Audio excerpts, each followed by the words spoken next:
할렐루야. 또 이렇게 귀한 말씀의 자리에 초청해 주신 우리 남정일 목사님과 서울제일집례교회 성도님들 교회에게 진심으로 감사드립니다. 제가 사실은 신촌과 시흥 거북섬에서 같이 목회를 하고 있는데요.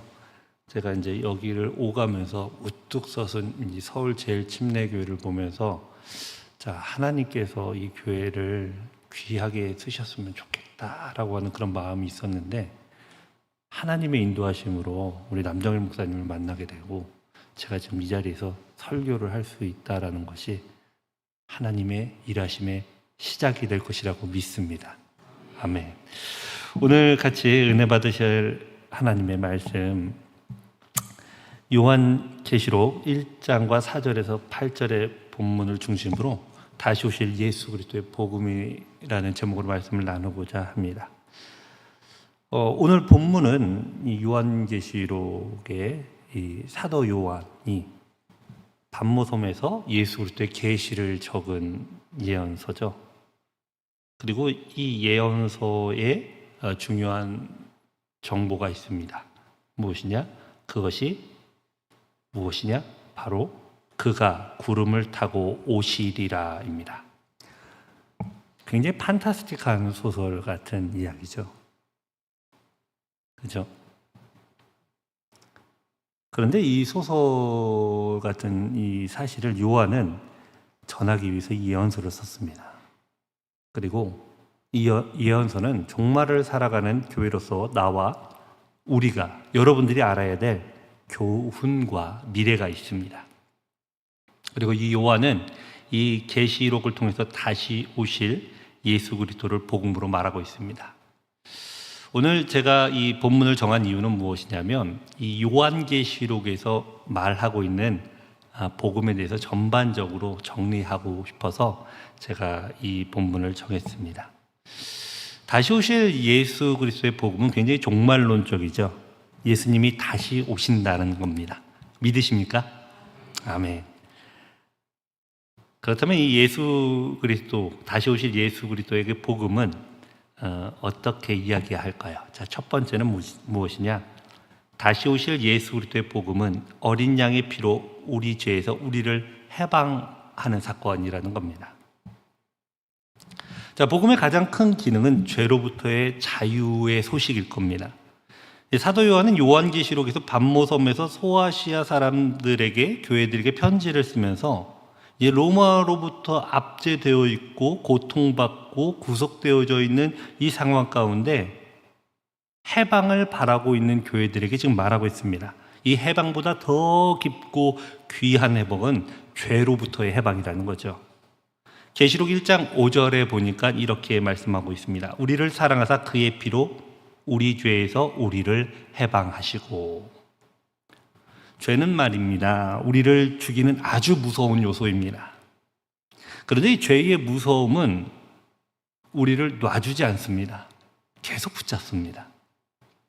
죄를 지으면 사망이죠. 한 번의 실수도 용납이 되지 않는 결과가 죄의 결과입니다. 죄는 여전히 우리를 놓아주지 않습니다.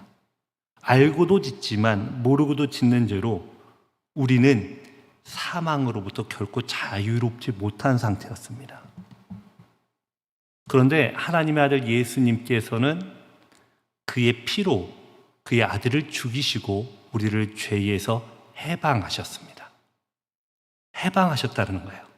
자유를 얻었습니다. 놀라운 사실이죠.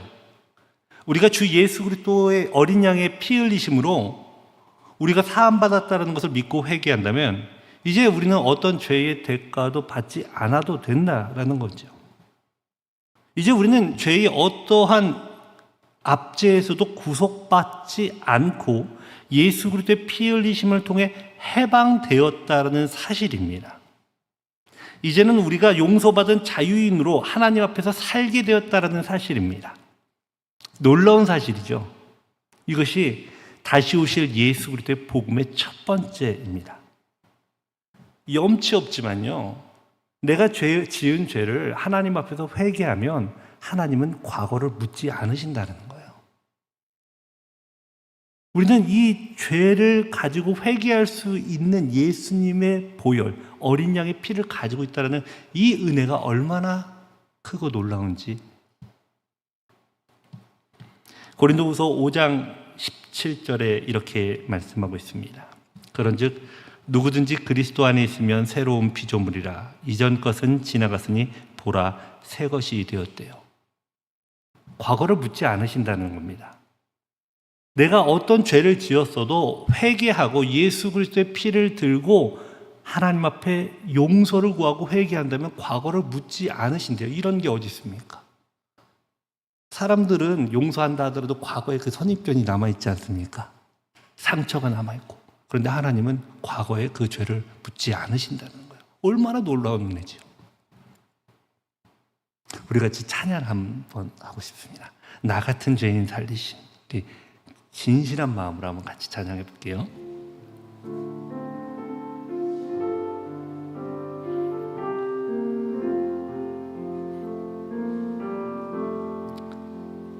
나 같은 죄인 살리신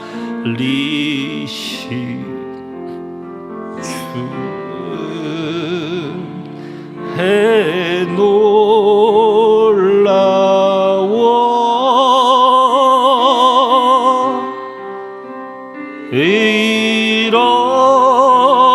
잃었던 생명 찾았고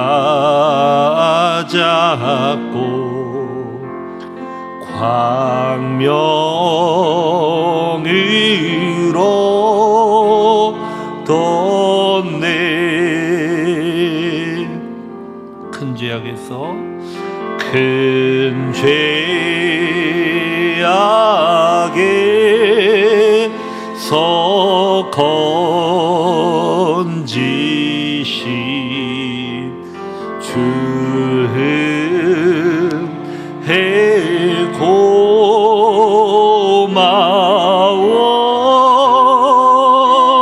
고마워. 나 처음 믿은 그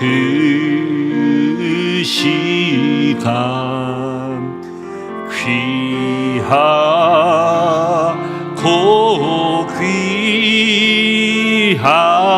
귀하다. 이제껏 내가 산 것도 이제껏 내가 산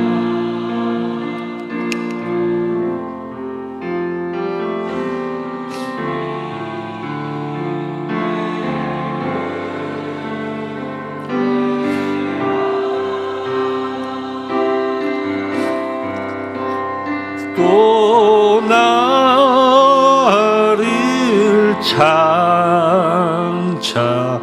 본향에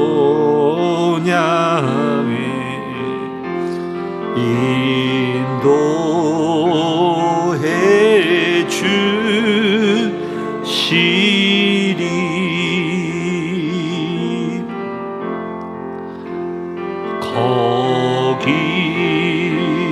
거기서 우리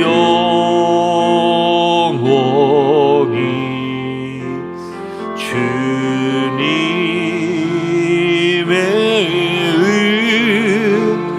은혜로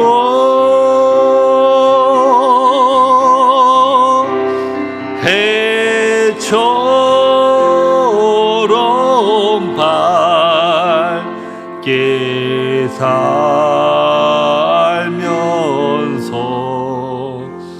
주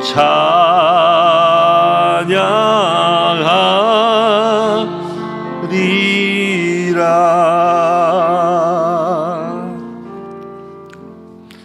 자, 이 찬양을 지은 분은 이 존 뉴턴이라는 분입니다.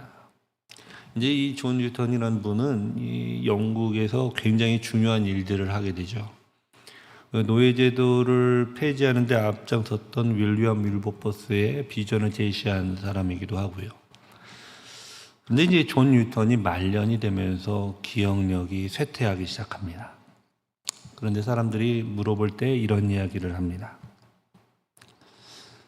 내 기억이 거의 사라졌지만 두 가지는 분명히 기억합니다. 나는 가장 큰 죄인이며 그리스도는 가장 큰 구세주이십니다. 여러분들이 절대로 잊지 말아야 될 사실이 이겁니다. 여러분들이 생을 마감하기 전에 하나님, 내가 다른 건 기억하지 못하더라도 이 두 가지는 분명히 기억하게 하여 주시옵소서. 나는 죄인이었지만 그 죄를 예수님께서 사하여 주셨다는, 주님만이 나의 구세주라는 그 사실을 절대 잊지 마셔야 됩니다. 기도하십시오. 이것이 바로 다시 오실 예수 그리스도의 복음의 첫 번째가 요한계시록에서 이야기하는 겁니다. 두 번째, 이제 이 요한계시록에서 말하고 있는 복음의 내용입니다. 복음의 결과는 예수 그리스도의 몸된 교회이며 이 교회는 우리에게 주신 큰 은혜라는 것입니다. 복음은 우리가 죄에서 해방됐다는 소식에서 시작하지만 여기서 끝나지 않습니다. 죄로부터의 용서는 우리가 예수를 믿고 제일 처음 경험하는 아주 소극적인 은혜이죠. 그러나 여기 더 적극적인 은혜가 있습니다. 바로 교회입니다. 교회. 이 교회는 하나님께서 우리에게 주신 아주 적극적인 은혜이죠. 이 계시록의 이 수신자는 소아시아 7개의 교회에 두었습니다. 계시록 1장 10절에서 11절 한번 같이 읽어보겠습니다. 주의 날에 내가 성령에 감동되어 내 뒤에서는 나팔 이르되 내가 보는 것을 두루마리에 써서 에베소, 서머나, 버가모, 두아디랴, 사데, 빌라델피아, 라오디게아 등 7교회에 보내라 하시기로. 이 7교회, 소아시아 7교회에 보내는 서신의 내용들이지요. 많은 교회가 있었을 겁니다. 요한이 섬겼던 교회는 7개를 넘었어요. 그런데 왜 7개의 교회였을까요? 이는 요한이 이 보편적 교회의 완전성을 이야기하기 위해서 7개의 교회를 선택한 겁니다. 7이라는 숫자는 완전체이죠. 완전체. 그런데 이 요한계시록의 교회는 모두가 다 책망을 받았어요. 단 한 교회 빼놓고. 그럼 이 요한은 하나님께서 계시를 통해서 적은 이 책 가운데 교회를 완전하다고 지금 얘기하고 있는 겁니다. 부족하지만 완전한 7개의 교회를 이야기하고 있어요. 많은 교회가 있었지만 7개의 교회를 선택한 이유가 있습니다. 지금 요한이 교회는 완전합니다라고 말할 수 있는 상황이었을까요? 그 배경을 한번 보겠습니다. 요한계시록을 썼을 때 요한의 환경은 어땠냐면 오순절 성령께서 임하셨습니다. 그리고 요한은 사마리아에서 사도 야고보와 함께 주님을 전하기 시작하죠. 그런데 어떤 일이 있습니까? 스데반이 순교하게 됩니다. 스데반이 죽습니다. 그리고 헤롯 아그리빠에게 야고보가 순교한 사건이 있게 되죠. 그러면서 요한은 복음을 전하다가 AD 90에서 95년 사이에 로마의 도미티안 황제가 통치하던 그 시절에 소아시아 남서해안에서 약 55km 떨어진 아주 작은 12km 정도, 폭 7km 정도의 작은 반모섬에 유배가 됩니다. 근데 반모섬에 유배가 되는 이 과정 가운데 여러 가지 설들이 있습니다. 요한이 복음을 전하다가 기름 끊는 곳에 빠졌는데 온몸이 성화해서 나왔다. 혹은 기름 끊는 곳에 들어갔다가 그것이 뒤집혀서 살아났다. 혹은 황제가 독이 든 성배를 주었는데 그것에 독배를 축복하자 뱀이 돼서 나왔다. 이 중세 시대의 어떤 그림을 보면 요한의 이 사건 과정 가운데 여러 가지 설들이 있습니다. 이것이 진짜인지 아닌지 알 수 없지만 내용인즉슨 하나님께서 모든 사도들이 순교하였지만 요한은 살게 하신 이유가 있었다라는 거죠. 반드시 살게 해야 될 이유. 그것은 바로 교회들에게 하시는 말씀이 있었다라는 거예요. 교회들에게. 그래서 이 교회 성령이 귀 있는 자들은 성령이 교회들에게 하는 말씀을 들을지어다. 그런데 제가 봤을 때 요한이 경험했었던 초대 교회는 사랑할 만한 상태가 아니었습니다. 우리가 이제 초대 교회의 본질적인 부분들에 대해서 교회에 대해서 이야기를 하지만 현실적으로 생각해 보면 갑자기 성도의 수가 급증했습니다. 어떤 조직도 없었고 구조도 없었습니다. 죄인 된 사람들이 갑자기 회개하면서 몇만 명의 교회가 불어나게 된 거죠. 엄청나게 많은 문제들이 있었습니다. 그러면서 이 갑작스럽게 늘어난 신자들로 인해 교회는 새로운 질서와 구조를 만들어야 되는 아주 절박한 상황에 처하게 되죠. 이 죄성이 가득한 사람들이 회개하고 모여진 교회는 이 로마를 지배를 받던 사회와 같이 맞물려 갔기 때문에 여러 가지 정치적인 구조와 여러 가지 사회적인 문제들이 있었어요. 그리고 초대교회는 내부적으로 구조화에 여러 어려움이 있었습니다. 네, 사도행전 6장 1절의 말씀 한번 같이 읽어보겠습니다. 자, 무엇이 있었냐? 그때의 제자가 더 많아졌는데 헬라파 유대인들이 자기의 과부들이 매일의 구제에 빠짐으로 히브리파 사람을 원망했대요. 자, 교회에서 원망이 시작됐습니다. 그럼 원망은 어떻게 되죠? 퍼집니다, 누룩처럼. 근데 이 원망의 시작의 어떤 내용의 일부를 보니까 어떤 상황이었냐면 지금 성경을 읽을 때 히브리어로 읽어요. 그러면은 히브리어를 못하는 사람들은 성경을 전혀 못 알아듣는 겁니다. 제가 여기서 영어로 설교를 한다고 하면 여기서 이제 끝나고 목사님한테 도대체 이게 왜 그럽니까? 라고 하실 분들이 많을 겁니다. 그죠? 내가 예배에 여기 왜 왔는지 모르겠어요. 예배 은혜 받아야 되는데. 근데 초대교회에 이런 사건이 있었다는 거예요. 히브리파 사람들이 지금 야고보와 게바와 지금 요한은 히브리파 사람들입니다. 그들은 이제 성경을 히브리어로 읽고 아랍어로 이제 설교를 하죠. 그럼 그때 당시에는 보편적으로 이제 헬라파 사람들은 헬라어를 사용을 하는데 못 알아듣는 겁니다. 가만히 앉아 있는 상황들이 됐어요. 그러면서 어떤 사건이 생겼냐? 우리가 교회의 그래도 일원이니 열심히 구제를 해보자. 무엇인가 열심히 해보자. 그래서 이제 말씀을 듣는 파들과 무엇인가 열심히 하는 사역을 하는 파들이 나뉘기 시작한 거예요. 그러면서 이제 우리가 알고 있는 말씀, 우리가 기도와 말씀에 전무하기 위해서 집사를 뽑잖아요. 그래서 이제 이 헬라니즘 문화의 완전수는 7입니다. 그리고 히브리의 완전수는 12예요. 12제자가 7명의 집사를 뽑죠. 이제 이 여러 가지 문제들이 생기기 시작합니다. 주도권에 대한 문제가 생기기 시작해요. 누가 주도할 것인가? 그러면서 이 주도권에 대한 문제가 계속 부딪히면서 바울 서신에 보게 되면 바울이 이 예루살렘 교회에 대한 불만을 굉장히 많이 얘기를 합니다. 자, 갈라디아서 2장 6절 한번 보죠. 유력하다는 이들 중에 본래 어떤 이들인지 내게 상관이 없으며 하나님은 사람을 외모로 취하시지 아니하시니 저 유력한 이들은 내게 의무를 더하여 준 것이 없고 라고 얘기를 해요. 그 유력한 이들은 누구냐? 야고보와 게바와 요한이에요. 사도들.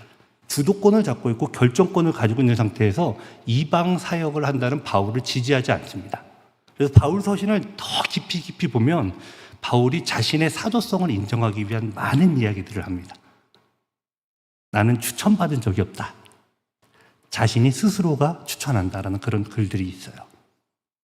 즉 그때 당시 초대교회는 구조적인 어려움들이 있었습니다.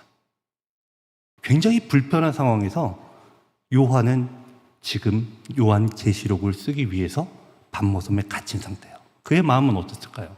가장 어려운 상태, 자기가 직접 눈으로 목격한 예수 그리스도를 믿는 자들이 모여진 교회의 문제를 그대로 안고 7 집사를 뽑자마자 바로 수데반이 순교하면서 교회가 와해돼 버렸어요. 잘 해보겠다고 했는데 모여서 집사를 뽑았더니 수데반이 순교를 해버리고 야고보가 순교를 하면서 교회가 분산되기 시작했습니다. 그 배경을 가지고 요한이 요한계시록을 썼다는 거예요. 근데 요한의 주장은 무엇이냐? 그래도 교회는 완벽하다는 거예요. 왜냐? 예수 그리스도의 몸된 교회이기 때문에.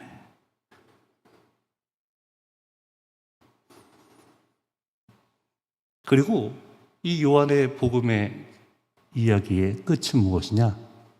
교회는 반드시 이깁니다. 교회는 반드시 이깁니다요. 우리 교회는 희망입니다. 우리가 보고 있는 교회는 역사상 한 번도 제대로 칭찬을 받았었던 교회가 없습니다. 그런데 이렇게 완전하지 못한 교회를 만나는 은혜를 우리는 경험한 것입니다. 단 한 사람도 이 땅에서 완전한 교회를 경험한 사람은 없습니다. 우리 교회가 완전해라고 말하는 교회를 저는 솔직히 이단 교회밖에 보지 못했습니다. 완전한 교회는 없어요. 그런데 지금 우리가 있는 이 완전하지 못한 교회가 바로 우리에게 주신 은혜라는 겁니다. 우리가 세워갈 수 있도록 우리에게 주신 기회라는 겁니다. 에베소서 4장 11절에서 12절의 말씀입니다. 같이 읽겠습니다.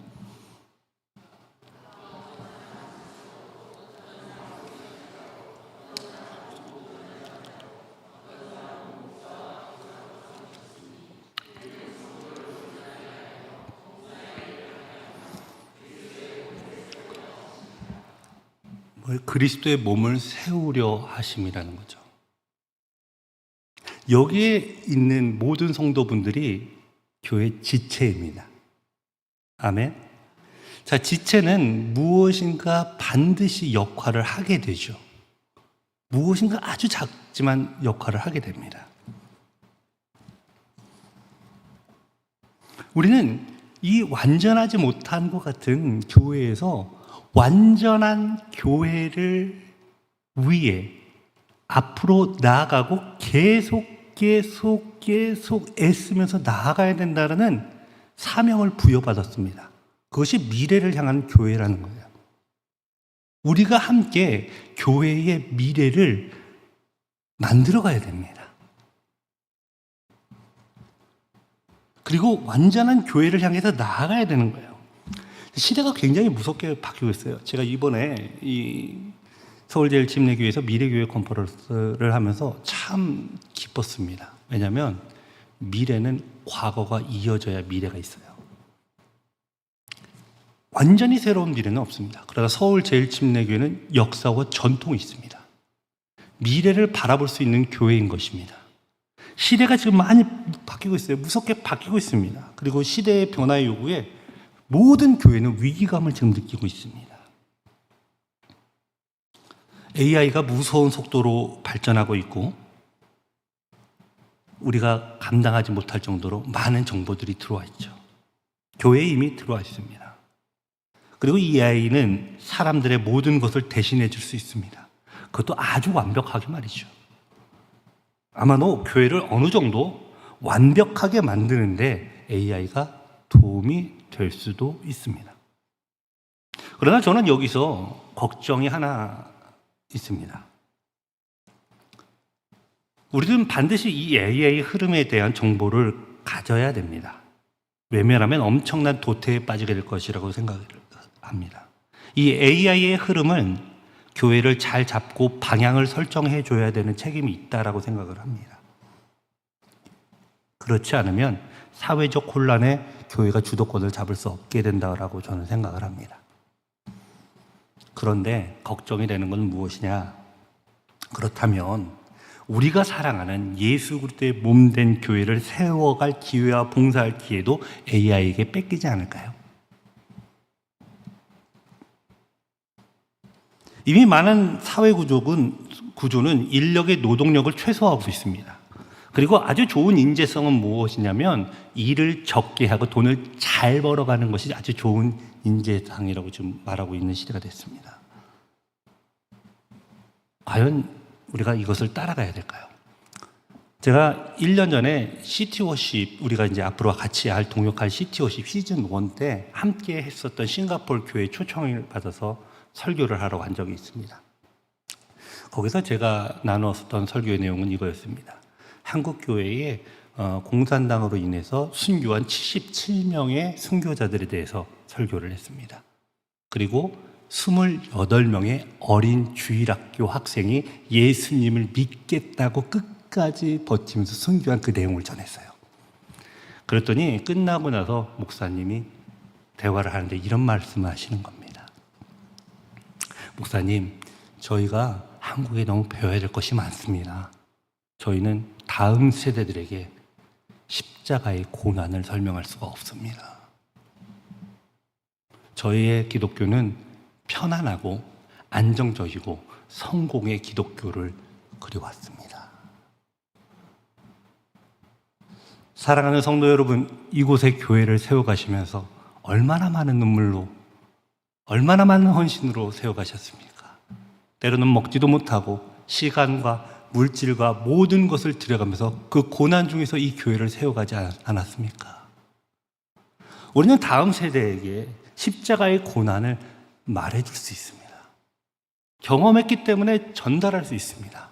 그런데 지금 시대는 너무나도 편리하고 너무나도 빠르게 변화되어지는 이 시대 가운데서 과연 우리는 나의 자리는, 교회에서 내가 해야 될 역할들은 놓치고 있지 않으십니까? 주님의 품에 안겨 내가 너에게 허락한 나의 피로 산 이 서울 제일침례교회를, 그리고 뉴라이프 교회를 세우는데 얼마나 열심을 다했느냐, 심판의 자리에 하나님 앞에 서게 됐을 때 주님, AI가 다 해줬습니다. 저는 완전하지 않아서 도움이 되지 않았기 때문에 저는 AI에게 맡겼습니다라고 하실 건가요? 우리가 만약에 불편한 것이 있다면, 교회에서 불편한 것이 있다면 내가 교회에 와서 할 것이 없다라는 것에 불편해 하셔야 됩니다. 내가 교회에서 무엇인가 하지 못하고 있다는 것에 불편해야 되는 것입니다. 이 교회는 말이죠, 하나님께서 우리에게 주신 아주 적극적인 은혜입니다. 우리에게 허락하신 완전히 적극적인 은혜인 것입니다. 다시 오실 예수 그리스도의 복음은 우리에게 허락한 은혜가 있다고 말합니다. 바로 하나님의 자기 피로 사신 교회를 세우도록 우리를 부르신 것입니다. 아멘. 자, 마지막으로 다시 오실 그리스도의 복음은 종말적이며 증언을 통해 완전한 구원을 이룬다는 것입니다. 자, 우리는 지금 시대를 말세라고 부르죠. 여기저기 가도 이제 뭐 정말 이해할 수 없는 사상들과 정말 이해할 수 없는 이야기들이 난무하고 있습니다. 때로는 내가 지금 한국에 살고 있나? 내가 지금 어느 세상에 살고 있나라고 고민되는 그런 뉴스들을 접했을 겁니다. 지금 너무나도 빠르게 한국적 사회가 어려워지고 있죠. 우리는 이 시대를 말세라고 부릅니다. 그리고 이 말세를 우리는 종말이라고 부르기도 하죠. 그러나 그리스도인은 말세를 종말로 불러서는 안 됩니다. 종말은 끝이 아니에요. 그리스도인에게서 종말은 끝이 아니에요. 믿지 않은 자는 종말이 끝이겠지만 믿는 자는 종말이 끝이 아닙니다. 전환점입니다. 유 안에서 영원으로의 전환점이에요. 죽음이 끝이 아니라 전환점인 겁니다. 조선 말 우리나라에서 위기에 처한 백성들에게 정신을 깨우기 위한 지도자 한 분이 있었습니다. 그분이 하신 말씀이 있습니다. 그래서 소망의 빛은 꺼지고 절망스러운 암흑이 덮여오니 사람들은 말하기를 말세라 하고 이 나라 저 나라에서 모두 탄식의 소리만 높여간다. 그러나 이것을 말세라 하지 않고 난세라고 한다. 난세란 아직 희망이 있어 어려움과 환난 속에서 다시 회복할 수 있고 뿐만 아니라 좋은 세상, 좋은 사회를 이루어갈 수 있기 때문이다. 자, 우리 김용기 장로님이 어떤 분이시냐면 우리 대한민국의 정신적인 주축을 했었던 새마을 운동에 영향을 주었던 가나안 운동의 창시자이십니다. 새마을 운동이 우리나라 사람들에게 엄청난 경제 부흥을 준 정신적인 지주였던 거 아시죠? 근데 그게 실은 가나안 운동, 성경적 기반의 배경으로 세워진 겁니다. 그것을 창시하셨던 김용기 장로님이 하신 말씀이에요. 일하지 않은 자는 먹지도 말라. 우리가 가지고 있는 기본적인 복을 받기 위한 모습이잖아요. 이게 성경적인 원리였어요. 일하지 않으면 먹지 마라. 근데 지금 어떻습니까? 일하지 않아도 먹어도 되는 시대가 되어버렸어요. 우리의 정신이 점점점 피폐해져 가고 있습니다. 그리스도인이 더 열심히 일하고 더 열심히 하나님의 뜻을 위해서 살아야 되는데 그렇지 않은 것이 미덕이 되는 시대가 되고 있는 것 같다 걱정입니다. 여기서 이제 난세라고 하는 것은 무엇이냐면 말세는 끝나는 거죠. 그러나 난세는 희망이 있는 겁니다. 뭔가 바꿔갈 수 있는 겁니다. 우리는 지금 말세라고 얘기하는 것이 아니라 난세라고 이야기하면서 이 어려움을 극복해 나갈 방법을 찾아야 됩니다.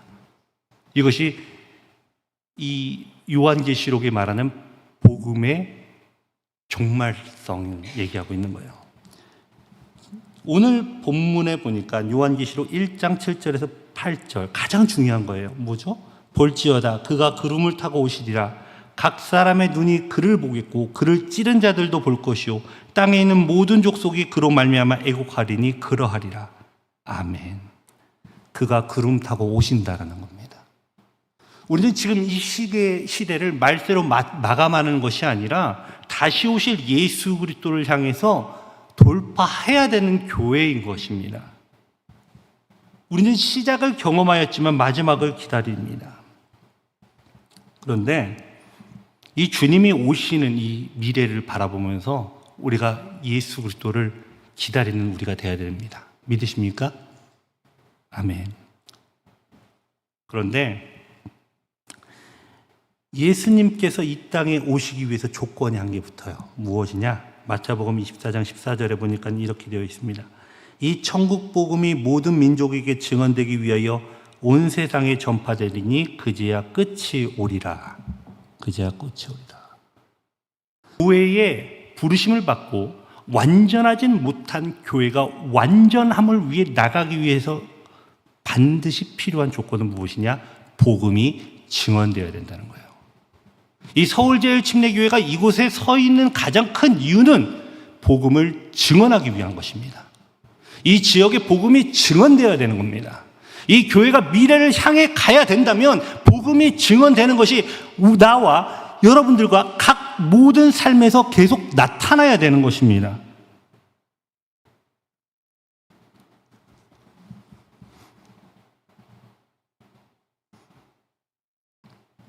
우리는 이 적극적인 은혜의 이 교회에서 복음을 증언하는 일에 멈춰서는 안 됩니다.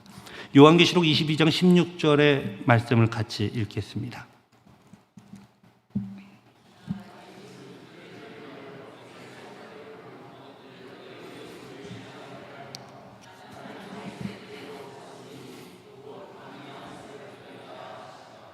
자, 이것이 바로 마지막 요한계시록의 마지막입니다. 다시 띄워주세요. 나 예수는 교회들을 위하여 내 사자들을 보내어 이것들을 너희에게 증언하게 하였다는 거예요. 증언하게. 누구에게? 너희에게. 이제 우리는 복음을 증언하는 삶을 사셔야 됩니다.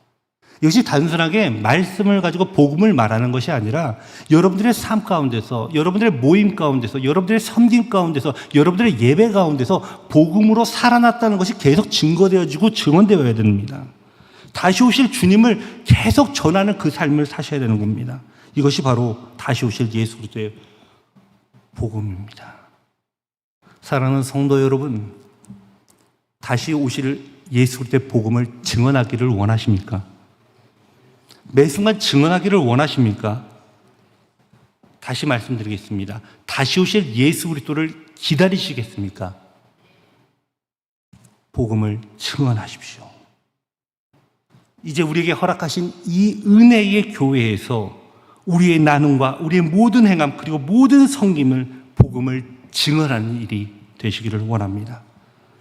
아마 말과 행동과 모든 것들의 복음이 증언되고 있는지, 우리의 사소한 모임과 아니면 구역 모임과 어떤 섬김과 이 모든 것을 통해서 복음이 증거되고 있는지, 복음이 증언되고 있는지, 예수가 증언되고 있는지 다시 한번 생각해 보셨으면 좋겠습니다.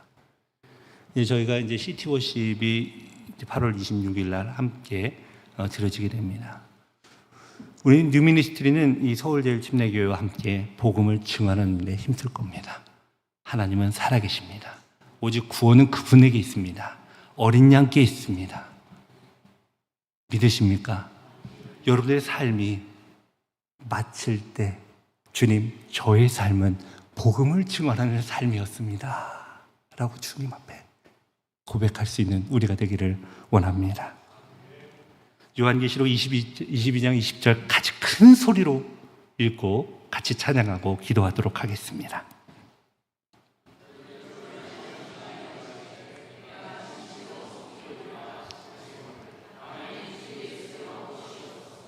아멘. 기다리십니까? 저는 이 요한계시록 마지막 이 구절이 너무 마음에 저의 고백이 됐으면 좋겠습니다. 복음을 증언하는 삶이 되시는 분들은 아멘 주 예수에 어서 오시옵소서 하는데, 그것이 되지 않는 분들은 주님 잠시만요. 왜 이러니? 복음을 증언하는 일을 멈추지 마십시오. 자, 이 시간 같이 또 복음을 증언하기 위한 찬양을 같이 하도록 하겠습니다. 어떻게 말씀은 은혜가 되셨습니까? 아멘.